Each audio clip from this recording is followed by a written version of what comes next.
ঢাকার ধামরাইয়ের রয়্যাল ইউনিয়নের কৃষ্ণনগর এলাকায় কয়েক কোটি টাকা ব্যয়ে নির্মিত ২০ শয্যা হাসপাতালে ১৯ বছরেও চালু হয়নি চিকিৎসা সেবা কার্যক্রম। ফলে হাসপাতালের মূল দরজাসহ আবাসিক ভবনের দরজা-জানালাসহ নষ্ট হচ্ছে মূল্যবান জিনিসপত্র।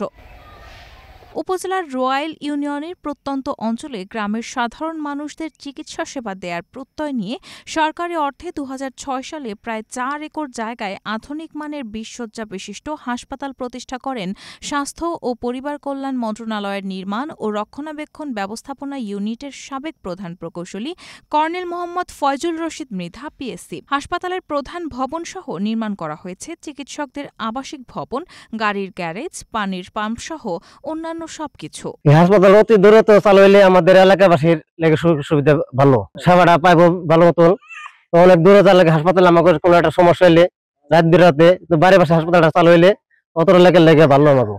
অনেক দিন ধরে চালু হয় না, অনেক দিন ওইভাবে আছে। আমাকে এলাকার মানুষ খুব কষ্টে অসুখ বিসুখ হলে দেখা যায় নাকি সাবার টাবার যাওয়া নাকি অনেক দূর হয়ে যায়। 2006 আরম্ভ হয়েছে, চালু হয়েছে মেডিকেলটা, সব কমপ্লিট, কিন্তু মেডিকেলটা চালু হইতেছে না। আমরা খুব কষ্টে আছি, কৃষক মানুষ, এলাকার আশেপাশের মানুষ খুব কষ্টে আছে।